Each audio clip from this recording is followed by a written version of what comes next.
여러분 안녕하십니까? 3월 21일 금요일 뉴스투데이 시작합니다. 헌법재판소가 윤석열 대통령보다 한덕수 총리의 파면 여부를 먼저 결정하기로 했습니다.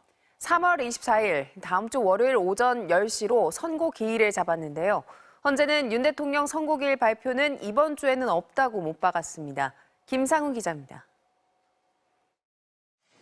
헌법재판소가 한덕수 국무총리의 탄핵심판 선고를 24일 다음 주 월요일 오전 10시에 하기로 했습니다. 한 총리가 탄핵소추된 지 87일 만입니다. 국회가 한 총리를 탄핵소추한 주된 이유는 윤 대통령의 12.3 비상계엄 선포를 방조했다는 겁니다.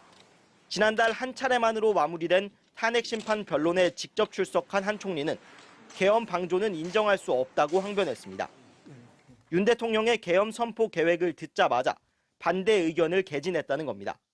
어떤 계획을 갖고 계신지 사전에 알지 못하였고 대통령이 다시 생각하시도록 최선을 다해 설득하였으며 군 동원에도 일체 관여한 사실이 없음을.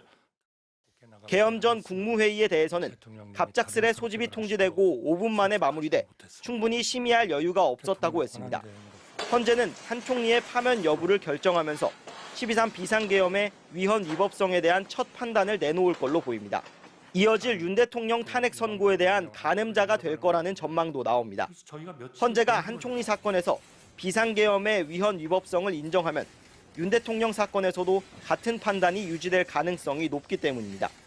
비상계엄 선포 해제 등에 관여한 정도, 잘못이 있다면 얼마나 중대한 수준인지가 파면 여부를 가릴 걸로 보입니다. 헌재는 국회 추천 헌법재판관 3명의 임명을 거부한 것도 중대한 헌법 위반에 해당하는지 판단하게 됩니다. 헌재 결정의 효력은 재판장이 주문을 읽는 즉시 발생합니다. 한 총리는 헌재가 탄핵을 인용하면 파면되고 기각하거나 각하하면 즉시 직무에 복귀해 다시 대통령 권한대행을 맡게 됩니다. 헌재는 한 총리 선고기일을 발표하면서 윤 대통령 선고기일 발표는 이번 주에 없다고 못 박았습니다. 이로써 윤 대통령 탄핵 선고기일은 다음 주 후반쯤이 될 가능성이 높아졌습니다. MBC 뉴스 김상훈입니다. 국민연금 개혁안이 국회를 통과했습니다. 받는 돈도 많아졌지만 내는 돈은 그보다 더 올랐는데요. 내기만 하고 나중에 못 받는 것 아니냐는 젊은 세대들을 안심시키기 위해서 국가의 지급 보장도 명문화했습니다. 지윤수 기자입니다. 국민연금법 일부 개정 법률안 대안은 가결되었음을 선포합니다. 국회 본회의를 통과한 국민연금법 개정안은 돈을 더 내고 연금도 더 받는 걸 골자로 하고 있습니다. 보험료율을 현행 9%에서 매년 조금씩 올려 13%까지 인상하고 받는 돈인 소득 대체율은 40%에서 43%로 올리기로 했습니다. 내기만 하고 받지 못할 수 있다는 젊은 층의 우려를 불식시키기 위해 국가의 지급 보장을 명문화하고 군 복무와 출산에 따른 혜택, 크레딧도 확대하기로 했습니다. 군 복무 기간 가운데 12개월을 국민연금 가입 기간으로 인정하고 출산에 따른 크레딧도 첫째와 둘째는 각각 12개월, 셋째는 18개월씩 인정합니다. 국민연금 보험료가 인상되는 건 무려 27년, 소득 대체율이 올라가는 건 18년 만입니다. 21도 한 3년 되지 않았나? 3년 걸렸네요. 22년 5월 말까지 이거 합의를 못했으니까. 개혁신당은 받는 사람이 논의하고 내는 사람은 배제했다며 청년과 미래 세대에 가혹한 계약안이라고 비판했습니다. 폰지 사기라고 해도 과언이 아닌 폭탄 넘기기는 이제 그만하고 근본적인 구조 개혁을 해야 합니다. 여야가 앞으로 꾸리기로 한 국회 연금개혁특위에서는 그동안 이견을 보였던 자동 조정장치 도입과 구조개혁 방안 등을 논의할 예정입니다. MBC 뉴스 지은수입니다. 미국을 다시 방문한 안덕근 산자부 장관이 민감국가 삭제를 요청하고 안 되더라도 대안을 만들겠다는 입장을 밝혔습니다. 미국이 다음 달 2일 부과하기로 한 상호 관세에선 예외나 유예 가능성이 높지는 않다는 전망을 내놨습니다. 워싱턴에서 김재용 특파원입니다. 3주 만에 워싱턴을 다시 찾은 안덕근 산업통상자원부 장관은 현안인 민감국가 지정 문제에 대해선 삭제 방향으로 노력하겠지만 안 될 경우도 염두에 두고 있다고 말했습니다. 최대한 그 민감 국가 리스트에서 삭제하는 방향으로 협의를 하겠지만 그게 안 되는 경우에는 건설적인 대안을 만들어서 민감국가 목록이 시행되는 다음 달 15일까지 삭제가 안 될 경우 찾겠다는 대안에 대해선 이렇게 말했습니다. 그 절차적으로 약간의 좀 불편이나 이런 것들이 좀 있을 수 있다고 하는데 이런 부분들을 최소화할 수 있는 그런 대안들이 어떤 게 있는지 저희가 한번 만들어 보려고 하는 거고요. 목록 삭제가 안 되면 과학 분야 협력에서 보안이 훨씬 강화되는데 이때 요구받게 될 절차들을 최소화하는 방향으로 협의하겠다는 겁니다.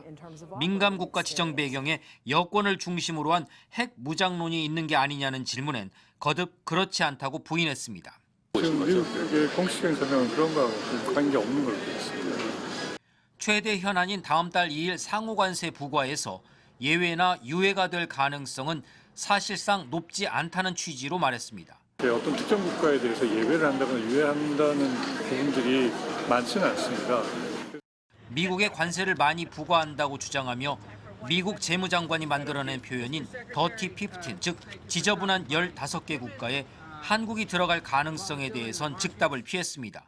저희가 뭐 예단할 수 있는 상황은 아니고요. 저희 지금 꾸준히 협의를 지속해 나가고 결국 상호관세 폭탄을 당장 피하긴 어렵다는 뜻으로 풀이됩니다. 안 장관은 오늘은 에너지부 장관, 내일은 상무장관을 만나 협의에 들어갑니다.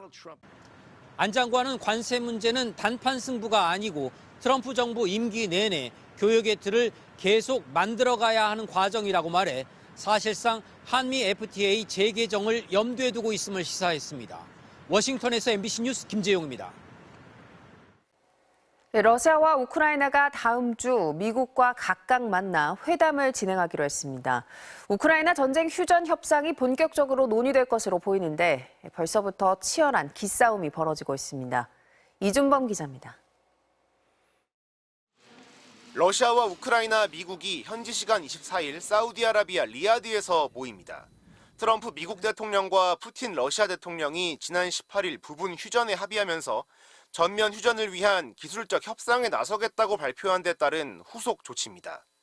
러시아 크렘린궁은 우크라이나 문제에 관한 미국과 러시아의 전문가급 회담이 사우디에서 열린다고 발표하며 협의가 생산적이기를 바란다고 밝혔습니다. 젤렌스키 우크라이나 대통령도 우크라이나와 미국의 회담이 열린 이후 미국과 러시아 회담이 뒤따를 것이라면서 같은 주제에 대한 회담이 병행적으로 열리는 것이라고 설명했습니다. 이번 회담에선 에너지 인프라 공격 중단, 또 흑해 해상에서의 휴전 이행 문제 등이 본격적으로 논의될 것으로 보입니다. 회담을 앞두고 양국은 각자 양보할 수 없는 조건을 내세우며 기선제압에 들어갔습니다. 우크라이나는 나토 가입 금지를 뜻하는 중립국 지위를 유지하라는 러시아의 요구는 종전 제한이 아닌 최후 통첩이라고 강조했습니다. 또 미국이 요구한 것으로 알려진 원자력 발전소의 소유권을 미국에 넘기는 방안도 일축했습니다. Всі атомні електростанції належать народу України. Це державні атомні електростанції, це у нас це не приватна власність. Енергетика, атомка в Україні так. 러시아는 미국이 우크라이나에 계속 무기를 공급하는 것은 외교적으로 해결하겠다는 의도를 밝힌 것과 상충된다며 서방의 지원 중단을 요구했습니다. MBC 뉴스 이준범입니다.